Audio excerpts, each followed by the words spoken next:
Good afternoon, ladies and gentlemen. My name is Steve Evans. I am owner of Evans Family Media here in the Uintah Basin. I've also served as a board member for the Vernal Area Chamber of Commerce as past president, and currently my position with the Vernal Area Chamber of Commerce is the chairman of the Vernal Chamber Legislative Committee. And I have been given a few minutes to visit with you about the Legislative Committee, its purpose, and some of the things that we have accomplished. Most of the energy extracted here in Utah is from, well, the Uintah Basin, but rural counties similar to the Uintah Basin. Rural Utah communities are losing their legislative influence. Rural Utah's interests and needs are in large part being ignored in the wake of redistricting and unprecedented growth in the counties along the Wasatch Front and the Wasatch Back. Now, we have strong representation here in the Uintah Basin, as many of you know, with Senator Ron Winterton and Representative Scott Chu and Representative Christine Watkins in Duchesne County. They're respected among their peers on at the state legislature. However, the arguments of the few sometimes outweigh the arguments of the many. So what can be done about it? The Vernal Area Chamber of Commerce in 2015 made a commitment to make sure that rural Utah was counted. One of the things that we did in cooperation with the Vernal Area Chamber of Commerce, with my company, and with Strata Networks, with V6 TV, V6 Media, we hosted a rural Utah gubernatorial debate. Now, this was the first time that we had the three candidates running for governor of the state of Utah in the Uintah Basin in a rural community discussing and debating rural issues. So that was important. We've also, with my connections with the broadcast media on the Utah Broadcasters Association, we have organized a direct link with Governor Spencer Cox, which is an opportunity to address rural Utah issues. We also, the former director of the Chamber, Joel Brown, who now serves on Senator Lee's staff, lobbied among his rural chamber organizations for the development of the Rural Utah Chamber Coalition. Now, the Rural Utah Chamber Coalition lobbies lawmakers on behalf of rural Utah interests. They attend an annual meeting, visits with the DC staff. The Vernal Area Chamber of Commerce has also organized, the Board of Directors organized the Legislative Affairs Committee, which I happen to be chair of. We make numerous state visits during the legislative session when it's on. We also work on numerous legislative and regulatory items. Now, the regulatory items are as important sometimes to industry, state and national, as are the legislative items. We've worked together with our county commissioners, our city leaders, with our basin-wide, and with our legislative leaders to share concerns with bill sponsors and committee members about possible unintended consequences of legislation or regulatory issues that could affect our industry and our communities here. Now, it's hard to gauge what kind of effect that we have as a committee. Most of the items that we've worked on, but I can share personal experience without exception. Every one of these legislative leaders have taken time to listen to our concerns. We either do that in person, by email, or visits with staff. Imagine 726 bills that were before the legislature this last legislative session, and imagine yourself being a state legislator. And as a state legislator, you're having to research and study these 726 pieces of legislation and make a decision on it. You would want to know what those unintended consequences are of the decision that you make. So that's the kind of response that we received. Some of the bills that we've worked on was we supported Senator Ron Winterton's bill modifying the CIB board representation. Now this affects infrastructure here in Uintah County and in Duchesne County. The bill passed, and we now have less state representation on that board and more local representation.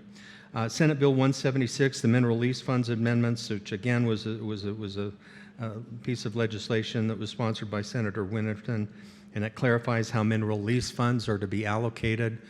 Many on the environmental left were concerned that some of these funds were being used to for environmental studies, the NEPA studies and the EIS studies. We wrote letters, made visits. We even made a visit to the Cowboy Caucus on the at the legislature, the Rural Utah Caucus, and expressed our viewpoints. We strongly opposed sales tax on services. Now you can imagine, as an oil producer, all of the subcontractors would have been, if this legislation would have passed, would have had to have charged sales tax in addition to the other expenses on all of them. And it was a pyramid approach that would happen to where, if you have 20 different subcontractors working on a site, each one of them would be piling on a sales tax. That bill was defeated. We worked very aggressively on making sure that was done, and we expressed, I think we were able to communicate very effectively how that would impact our industry here in northeastern Utah. Representative Chu, I don't know how many of you have vehicles that you register, and it's helpful to get a notice, especially if you have 20 or 30 vehicles that you need to register. Knowing when those were expired is really difficult, so he was able to get that passed, that we get notification, and we supported him on that. We opposed Senate Bill 130, state control of county planning and zoning.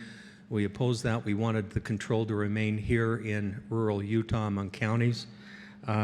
We supported Duchesne County's Resolution 2102, opposing the condemning the Biden administration's nationwide ban on new oil and gas leases on public lands. We supported the Energy Balancing Act account amendments. It was sponsored by Senator Carl Albrecht and Ron Winterton.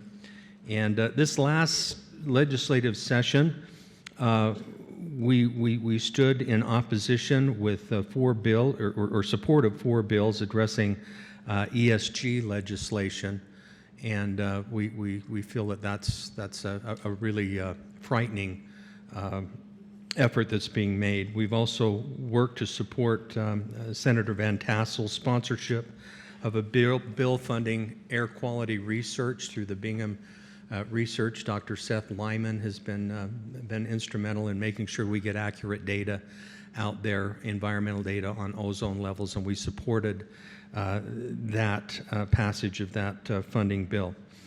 We've also worked hard to support agriculture and livestock industries in as well as our education and training facilities, our local law enforcement, our county and state leaders, our county and city leaders, I should say. We've also supported our local businesses. If you have a state or federal legislative or regulatory item that would benefit from a grassroots level, here's how the committee works. We get a request for a piece of legislation to work on. We study that legislation, and we discuss it amongst ourselves, and then we vote on whether to proceed for it or to drop it. And if it's harmful to our area, to our industry, to our communities, to our business community, we stand in opposition or in support of a particular piece of legislation. This is a grassroots level support that if you're representing industry with a lobbyist and that type of thing, people say, okay, well, you're being self-served, but we're coming in and saying, we represent the community at large, and this is how the community at large feels about it, and these are some of the unintended consequences to this regulatory item or this legislative item that you are taking under consideration. And we've had good results from that. If you're interested or have an item that comes up in the future, we would invite you to contact our Vernal Area Chamber of Commerce offices. They're at 134 East Main Street, West Main Street, downtown Vernal. And or you can visit them online at vernalchamber.org. The number is 435-789-1352. I remember it by heart. Call us. We'd love to talk with you. We'd love to have you come in and meet with our committee. We are going to be active in the next little while as we have a legislative session that's going to be coming up here soon. So we're working on agenda items as we speak.